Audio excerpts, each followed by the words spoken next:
안녕하세요, 교원대 학생 여러분. 응용윤리 14주차 2교시 강의 시작하도록 하겠습니다. 저희 14주 정보통신윤리를 주제로 진행하고 있고요.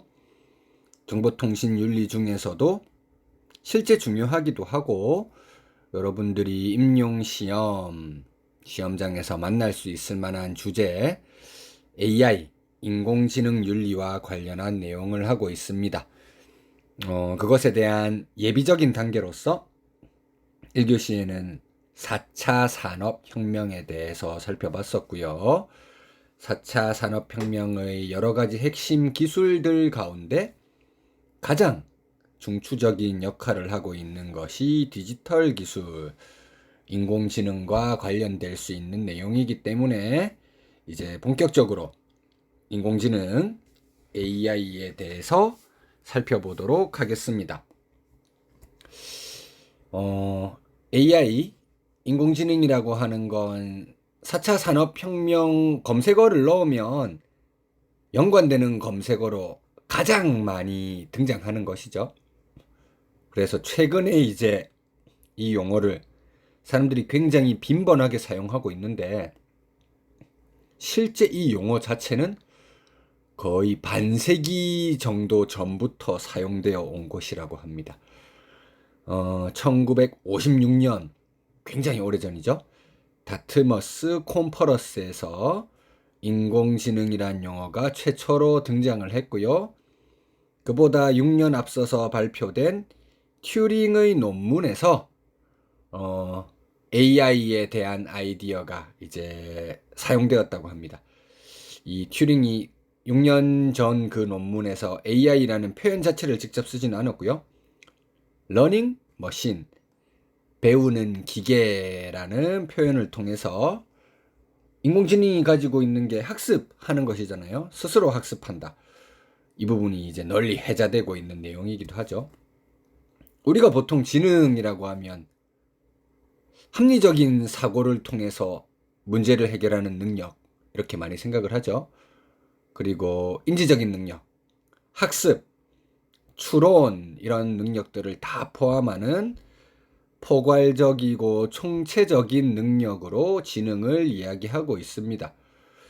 인류 역사의 오랜 기간 동안을 생각해 보면 지능이라고 하는 건 이성적 행위자인 인간에게 고유하게 존재하는 것으로 많이 여겨져 왔었죠.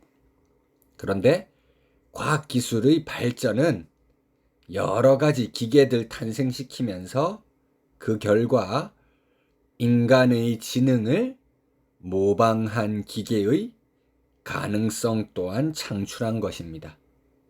이게 바로 인공지능이라고 표현할 수 있겠죠. 인간과는 다른 이런 기계적 지능, 인공적 지능의 특징은 여러 가지가 있을 겁니다. 인간의 언어를 이해하고 사물 및 상황을 인식하고 새로운 정보를 습득하고 활용하며 축적한 지식과 경험을 바탕으로 결론을 추론하여 문제 해결 능력을 갖춘 지적인 기계 컴퓨팅 능력, 이것을 인공지능이라고 말할 수 있을 것 같습니다. 너무 길죠? 조금 간단하게 말해보자면 인간의 의사결정과 유사하게 인지 및 추론 과정을 거쳐서 결정을 이끌어내는 알고리즘 프로그램, 이것을 인공지능 AI라고 말할 수 있을 것 같습니다. 자, 저희한테 중요한 것은 이제 AI 윤리니까요. AI 윤리. AI와 관련되는 여러 가지 윤리적인 쟁점들 등장할 수 있을 텐데요. 연구 시작 단계에서부터 AI 윤리를 말할 수 있겠죠. AI의 연구, 개발, 적용, 폐기 등과 관련한 AI 기술의 전체 단계에서 AI를 둘러싼 규범적 문제를 연구하는 것을 AI 윤리라고 부를 수 있을 것 같습니다. 그리고 이 속에는 근본적인 가치라든지 방향성, 원칙의 문제와 더불어서 AI가 사회 속에서 윤리적으로 활용되는 것을 보장하기 위한 응용윤리적인 논의 등 다양한 층위의 윤리적인 연구를 포함하고 있습니다. 이게 이제 이론적인 측면에서 AI 윤리 이것을 생각해 본 것이라고 한다면 AI 윤리는 응용 윤리니까요. 실천적인 측면에서 생각해 보자면 사회에 미치는 윤리적인 영향, 그리고 인간의 기본권이나 근본적 자유와 관련된 함의, 그것을 다루면서 설명 틀과 가이드라인을 제시하는 것에 초점을 두는 것이 AI 윤리라고 말할 수 있을 것 같습니다. AI 윤리 말하는 게 왜 필요한가요? 이런 생각을 할 수 있을 것 같습니다. 이 부분이 이제 제기될 수 있는 중요한 내용이 될 텐데요. AI 윤리 논의가 반드시 필요한 두 가지 이유 정도 생각하면 좋을 것 같습니다. 첫 번째는 AI 윤리가 응용 윤리학에서 차지하는 독특한 위상이라고 말할 수 있겠습니다. 다른 응용 윤리학과는 조금 다른 점이 있다. 이렇게 이해해 두시면 좋을 것 같습니다. 그리고 두 번째는 윤리적 주체로서 호모 사피엔스의 위상 재정립이다 라고 되어 있는데요. 첫 번째 거부터 한번 살펴보도록 하겠습니다. AI 윤리의 필요성과 관련해서 그것이 응용 윤리학에서 차지하고 있는 독특한 위상을 먼저 검토해 볼 필요가 있을 것 같습니다. 4차 산업혁명 시기 본격적으로 돌입하기 이전에도 응용윤리학이라고 하는 것이 존재하고 있었죠. 그런 응용윤리학을 기존의 응용윤리학이라고 한번 불러보겠습니다. 대표적인 분야들 어떤 게 있을까요? 좋습니다. 환경윤리, 생명의료윤리 이런 게 4차 산업혁명으로 본격적으로 돌입하기 이전 시기의 기존 응용윤리학이라고 말할 수 있을 것 같은데요. 이런 기존 응용윤리학의 논의들은 대체로 여러 가지 사회적 문제가 발생한 이후에 그런 문제들에 대한 해결책을 찾아 나가는 과정을 중요시하는 특징을 가진다고 정리할 수 있을 것 같습니다. 문제가 생긴 이후에 그 문제의 해결 방법을 찾는다. 이 방식이라는 거죠. 인간을 비롯한 여러 생명체가 삶을 영위해 나가는 터전이 지구 환경이잖아요. 이런 지구 환경이 과학기술 발전으로 심각하게 훼손된다. 이런 문제가 발생하니까 그것을 해결하기 위한 여러 가지 가치관적 접근법을 제시하는 환경윤리의 입장. 요게 기존 윤리학의 대표적 특징이라고 말할 수 있는 것이죠. 또 다른 것, 아까 생명의료윤리 한번 이야기했는데요. 생명의료윤리가 나오게 된 계기, 안락사, 인공인심 중절 이런 사례들이 있죠. 의료기술의 발달과 함께 여성의 권리 신장 이런 사회적 배경들 다 같이 나왔잖아요. 그 속에서 안락사라든지 인공인심 중절 같은 논쟁점들이 생겼을 때 이걸 어떻게 해결할 수 있을지 문제 생긴 이후에 논의한다. 이게 기존 윤리학의 특징인데 반면에 AI 윤리는 조금 다른 것 같습니다. 굉장히 독특한 특징을 가지거든요. 환경윤리나 생명의료윤리 같은 기존 응용윤리학 논의들과는 다르게 시간이 좀 거꾸로 되어 있는 것 같습니다. 아직 AI가 이제 도입되기 시작하는 시점이잖아요. 사회 모든 곳에 전반적으로 다 활용되진 않았거든요. 그래서 구체적인 문제들이 아직 본격적으로 나타나진 않았어요. 그런 현재의 시점에서 문제들의 생겨날 수 있는 징후들을 예측해 나가는 상황 속에서 AI 윤리가 지금 이야기된다는 겁니다.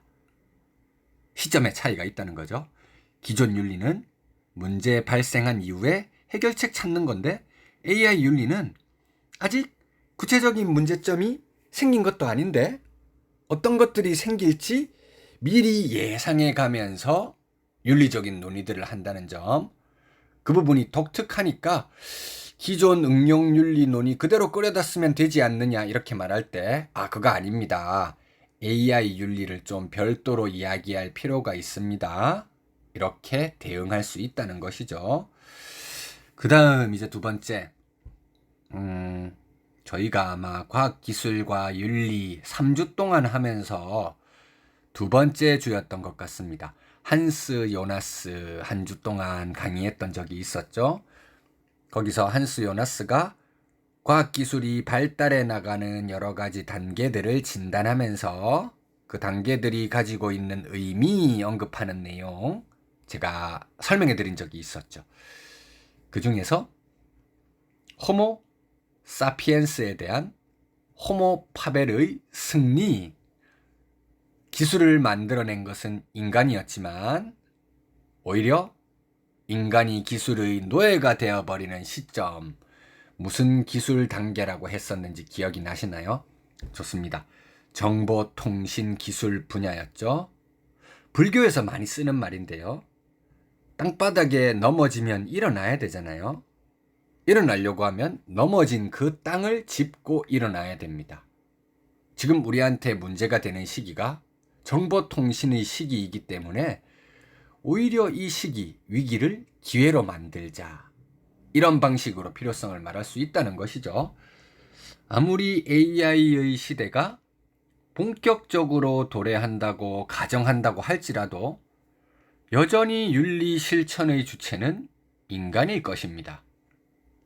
그렇기 때문에 이 정보통신 기술 분야에서 호모 사피엔스에 대한 호모 파벨의 승리, 지금 인간이 기술의 노예로서 전락한 시기가 윤리적 행위 주체로서 인간의 실패라고 생각할 게 아니라 또 다른 전환점 모색의 계기로 이해할 필요가 있다는 겁니다.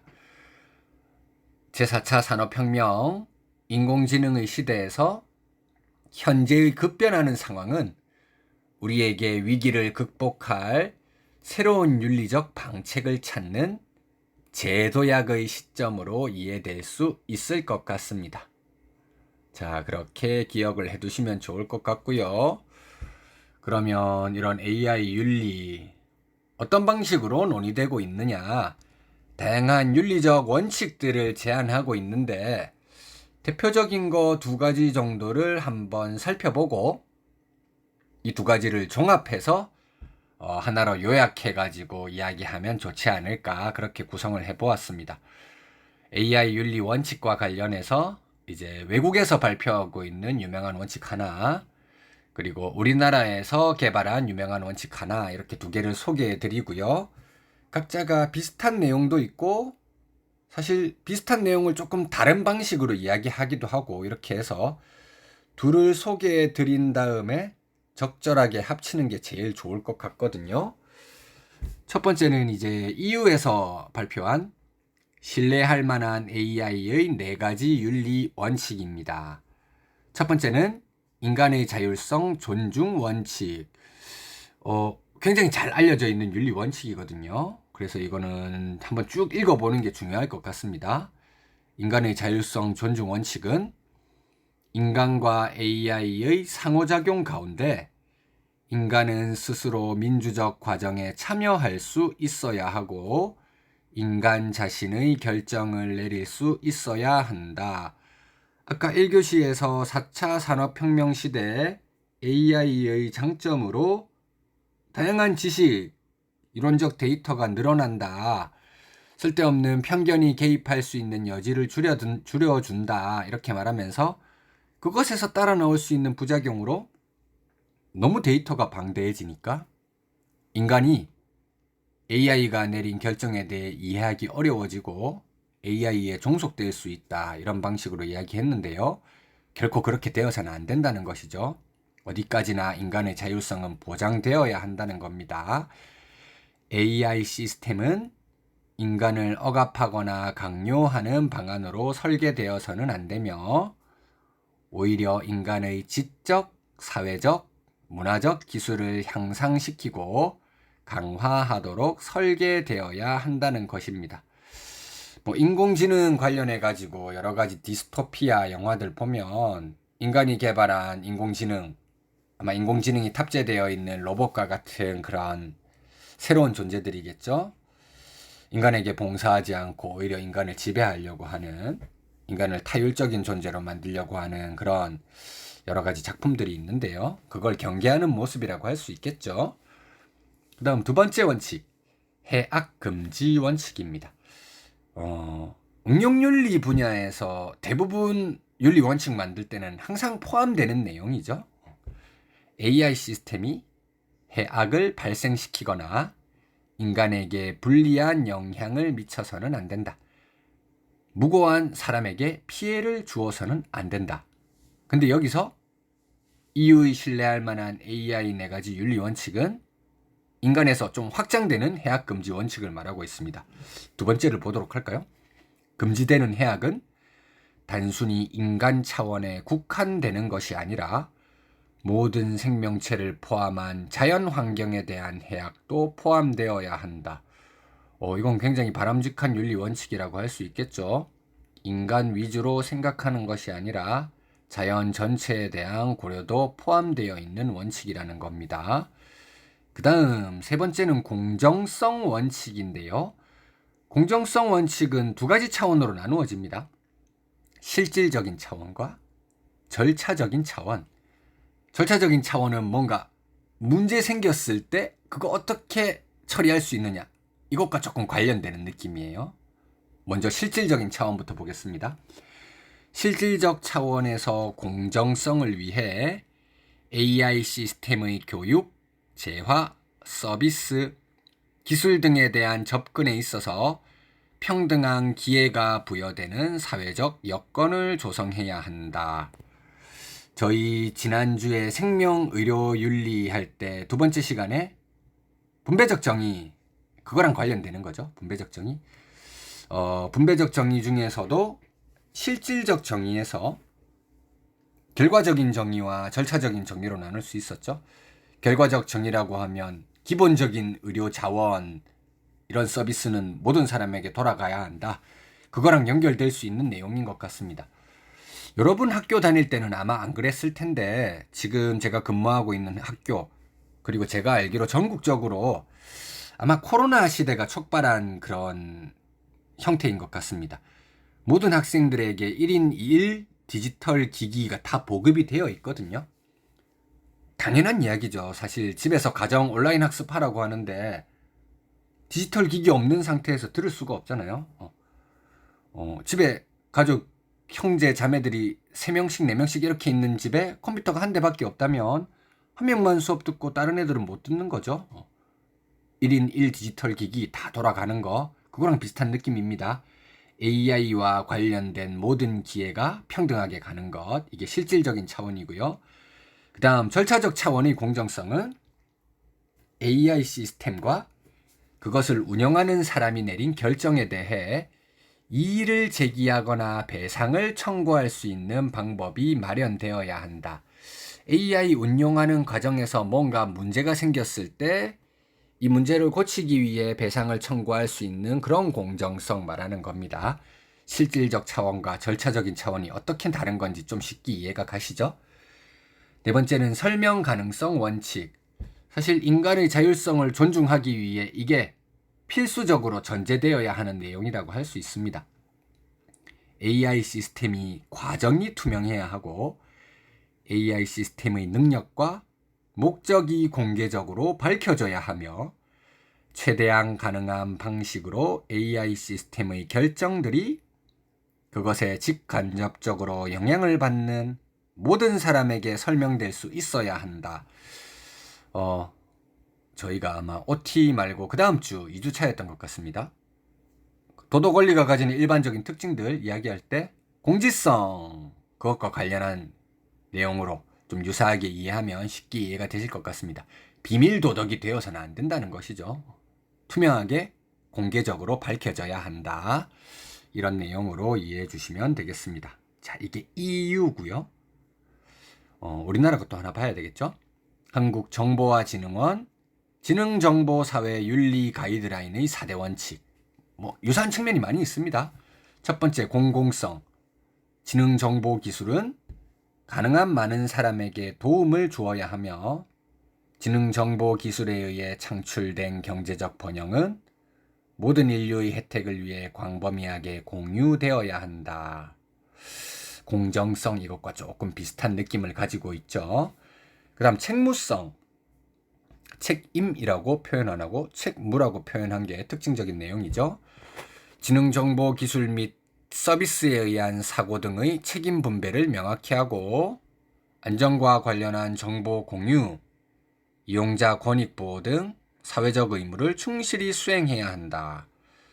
그 다음 세 번째는 통제성이라고 되어 있는데요. 지능정보기술 및 서비스에 대한 인간의 제어 가능성 및 오작동에 대한 대비책을 미리 마련하고 이용자의 이용 선택권을 최대한 보장해야 한다. 다 비슷한 내용들입니다. 네 번째, 투명성. 기술 개발, 서비스 설계, 제품 기획 등 의사결정 과정에서 이용자, 소비자, 시민 등의 의견을 반영하도록 노력해야 하며 이용 단계에서 예상되는 위험과 관련한 정보를 공개 공유하고 개인정보 처리의 전 과정은 적절하게 이루어져야 한다. 공개가 이루어져야 된다는 거겠죠. 앞서 이야기했던 설명 가능성 원칙과 유사한 내용인 것 같습니다. 그래서 이 두 개를 합쳐가지고 조금 적절하게 설명할 수 있으면 좋을 것 같습니다. 합쳐서 한번 보자면 첫 번째, 자율성 원칙으로 합칠 수가 있겠죠. AI 기술에 대한 인간의 제어 가능성 및 이용자의 선택 가능성을 보장하면서 인간 자신이 자율적인 윤리적 행위를 수행하는 주체로서 자리매김하기 위해 우선적으로 설정되어야 하는 원칙이 될 것입니다. 첫 번째로 자율성 원칙, 이건 얻는 게 좀 의미심장하다고 할 수 있겠죠. AI 윤리 말하고 있지만 그 윤리 실천의 주체는 여전히 인간이잖아요. 그래서 인간의 자율성을 강조한다는 의미에서 자율성 원칙이 제일 앞에 간 것입니다. 그 다음 두 번째, 공공성 원칙. 표면적으로는 AI 기술이 인류 및 지구 전체의 행복과 번영에 기여해야 함을 의미하는 겁니다. 이때 공공이라고 하는 건 인간, 여기서 더 확장된 전체 지구를 말하는 거고요. 반대 방식으로 말하면 아까 해악 금지, 그것까지 여기 포함시켜서 설명할 수 있겠죠. AI 기술이 인간과 자연 환경에 불리한 영향을 주어서는 안 된다는 것까지 포괄해서 공공성 원칙 속에 넣어서 말할 수 있을 것입니다. 그 다음 세 번째는 공정성의 원칙입니다. 공정성의 원칙. 지금 앞서 살펴보았던 두 가지 원칙들을 한번 종합해보고 있는 겁니다. 공정성 원칙이란 앞서 살펴봤었던 공정성 중에 실질적인 의미 공정성이 여기에 해당한다고 보면 좀 이해가 되실 것 같습니다. 문제 생겼을 때 이제 해결하는 절차적인 공정성 말고요. AI 기술에 대한 교육에서부터 서비스 등 다양한 영역에 이르기까지 평등한 기회가 부여되어야 한다는 것. 분배적 정의, 실질적 정의, 그 중에서도 결과적 정의, 이것과 조금 관련될 수 있는 내용이라고 이해해 주시면 좋을 것 같습니다. 그 다음 네 번째, 책무성 원칙. 이것은 절차적 의미의 공정성이랑 책무성이 가지고 있는 그 특징이 비슷한 것이 있더라고요. 앞서 이제 EU의 사례랑 우리나라에서 제시했던 사례가 조금씩 다르게 이야기하고 있어서 오해가 생길 수 있으니까 그냥 책무성이라는 하나의 말로 묶는 게 좋을 것 같습니다. 절차적 차원의 공정함, 이걸 내포하고 있는 개념으로 보시면 됩니다.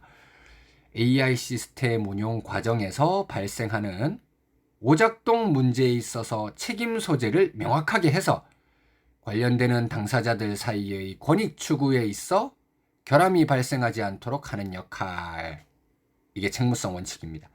자율주행 자동차가 사고를 일으키면 어떤 사람한테, 사람이라고 하긴 좀 그렇네요. 운전한 사람이 있을 수 있고 개발자가 있을 수 있고 회사가 있을 수도 있으니까, 뭐 법인도 인이라고 하면 사람이라고 표현할 수 있으니까요. 책임 소재가 어디인지 정확하게 묻자. 이것과 관련되는 겁니다. 마지막 5째, 투명성 원칙. 설명 가능성 원칙과 같은 의미로 보시면 됩니다. AI 기술의 개발 및 이용에서부터 문제 발생 시 해결을 위한 방법에 대한 모든 정보가 투명하고 알기 쉽게 설명할 수 있는 방법으로 사람들에게 제공되어야 한다. 자, 이렇게 기억해 두시면 되겠습니다. 저희가 이제 여기까지 해서 14주 내용 다 한 것이고요. 인공지능이 좀 과학적인 내용이긴 하지만 인문학적 소양이 있어야 저희가 윤리적 주체로서 다시 서는데 도움이 될 것이기 때문에 3교시에는 이제 인문학과 융합시킬 수 있을 만한 영상을 하나 보면 될 것 같고요.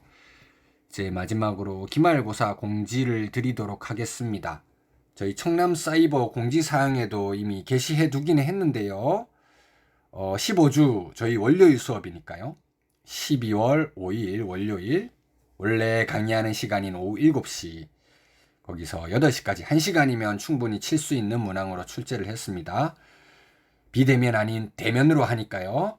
저희 강의를 했었던 종합 207호, 종합교육관 207호로 비대면 오후 7시 반드시 와주셔야 되겠습니다. 자, 그러면 이제 다음 주에 강의실에서 직접 뵙도록 하겠습니다.